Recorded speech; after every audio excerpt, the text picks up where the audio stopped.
तो आ गए आप। आ गए हो तो चैनल को सब्सक्राइब कर लेना। वीडियो अच्छी लगे तो लाइक और शेयर कर देना। और हाँ, बेल आइकन जरूर दबा देना ताकि आपको नई वीडियोस की नोटिफिकेशन मिलती रहे। स्टोरी एनिमीडिया, कहानियों की नगरी।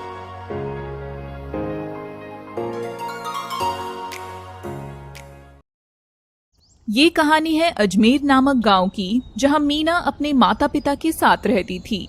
मीना की शादी की उम्र हो चुकी थी, तो उसके पिता ने उसके लिए मोहन नाम का अच्छा लड़का तलाश किया। फिर मीना की शादी मोहन से हो जाती है। मोहन बहुत ही मेहनती था। वो दिन रात मेहनत करता और अक्सर मीना को बोलता, मीना, मुझे तुम्हें कुछ कहना है। क्या हुआ जी? मेरा एक सपना है। आज तक मैंने कभी किसी को इस बारे में नहीं बताया, पर आज तुमको बता रहा हूँ।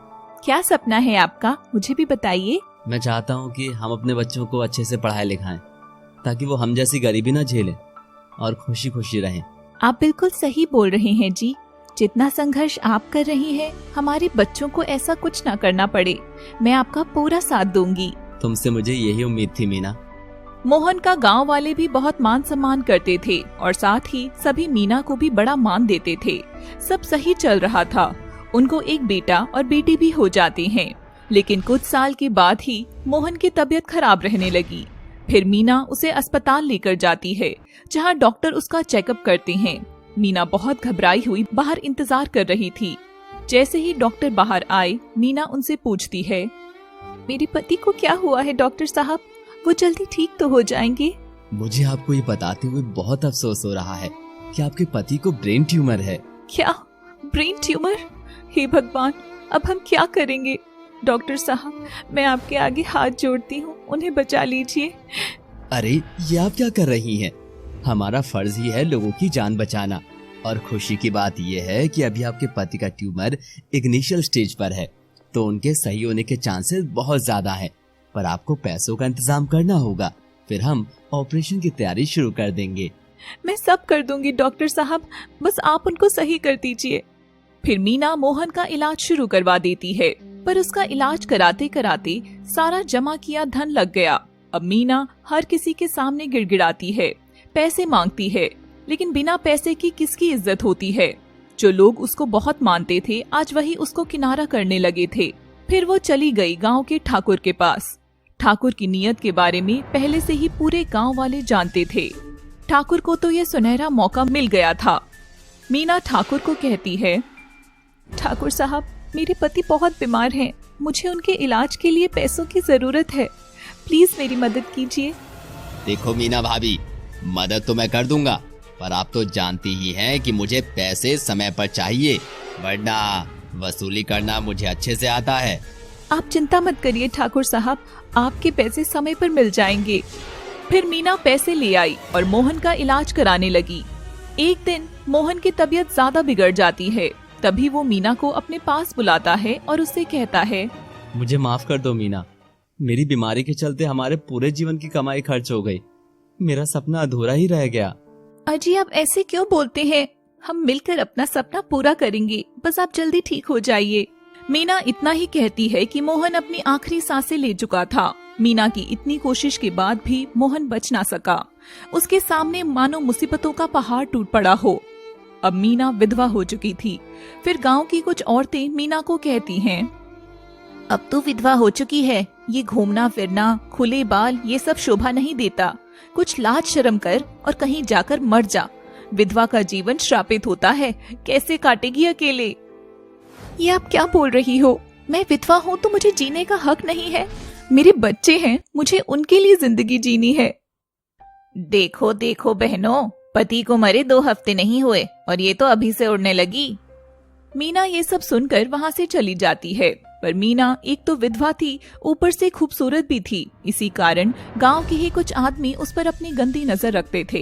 एक दिन मीना बाजार से सामान ला रही थी, तभी उसे गांव का एक आदमी राजू रोक लेता है।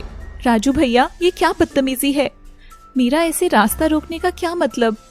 भैया मत बोलो मीनू, अब देख, तेरा पति तो मर चुका है। तू अकेली विधवा कहाँ 2 बच्चों को पाल सकती है? तो किसी न किसी का सहारा तो तुझे चाहिए ही। तो क्यों ना तू मुझसे शादी कर ले?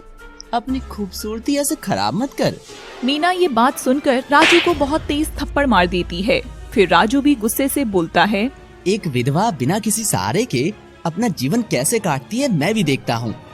ये हादसा मीना को अंदर ही अंदर तोड़ देता है। फिर मीना काम करने की ठान लेती है, पर जब भी वो किसी से काम मांगने जाती भी है तो उसको विधवा बोलकर ताने मारे जाते हैं। एक दिन मीना एक घर में काम मांगने जाती है, तभी वहाँ की मालकिन उसको कहती है, तुम विधवा हो, तुम्हारे अपशकुन पैर हमारे घर को अपवित्र कर देंगे, जाओ यहाँ से। मैं विधवा हूँ तो इसमें मेरी क्या गलती है? ये तो नसीब का खेल है, किसी के साथ भी हो सकता है। क्या कहना चाहती है तू? चली जा विधवा हमारे घर से। अपने पति को तो तू खा गई, अब क्या हमारे घर में भी अपनी छाया डालना चाहती है? श्रापित हो तुम, जाओ मेरे घर से, वरना धक्के देकर बाहर भेज दूंगी। इतना सब सुनकर मीना रोते हुए वहाँ से चली जाती है, पर अभी भी उस पर एक और मुसीबत आनी बाकी थी। अब उधर ठाकुर का दिया हुआ टाइम पूरा हो गया था, तो वो भी मीना के घर आ गया अपने पैसे लेने। भाभी जी घर पर हैं? तभी मीना बाहर आती है। जी ठाकुर साहब। वो आपको कल मेरे पैसे वापस करने थे, परंतु आप आई नहीं, तो मैंने सोचा कि मैं खुद ही आ जाऊं। मैं हाथ जोड़कर अनुरोध करती हूँ, मुझे थोड़ा और समय दे दीजिए ठाकुर साहब। नहीं, आपको पहले ही बहुत समय दे चुका हूँ मैं। अगर आप पैसे नहीं लौटा सकती हैं, तो आज रात को मेरी हवेली पर आ जाना, वरना दोनों बच्चों से हाथ धो बैठोगी। इतना कहकर ठाकुर वहाँ से चला जाता है और मीना ना चाहते हुए भी रात में हवेली के लिए निकल पड़ी। वो रास्ते में जा ही रही थी, तभी उसे एक घायल बूढ़ा दिखाई दिया। मीना उसके पास गई तो उसने पानी पिलाया। फिर मीना उन्हें कहती है, आप इतनी रात में अकेले क्या कर रहे हैं बाबा? कुछ नहीं बेटा, मैं बस रास्ता भटक गया था। क्या तुम मुझे घर छोड़ दोगी? हाँ, क्यों नहीं बाबा, चलिए। फिर मीना उसके साथ उसके घर चली गई। इस काम में उसे सुबह होने वाली थी। उसकी परेशानी देखकर बूढ़े ने उससे पूछ ही लिया, बेटी तुम मुझे कुछ परेशान लग रही हो, क्या बात है, मुझे बताओ। कुछ नहीं बाबा। तुम मेरी बेटी की उम्र की हो, अपना पिता समझकर ही बता दो। फिर मीना ने उसे सब बता दिया। बस इतनी सी बात, तुम चिंता मत करो, सब सही हो जाएगा बेटी।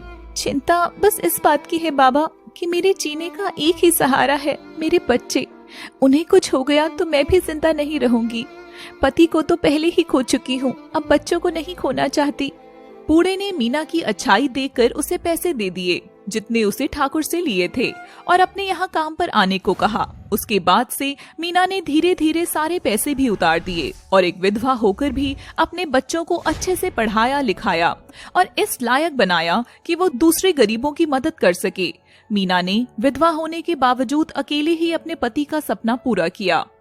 इस कहानी के माध्यम से हम बस ये कहना चाहते हैं कि विधवा होना कोई श्राप नहीं है। जैसे आम लोग होते हैं, वैसे ही वो लोग भी हैं।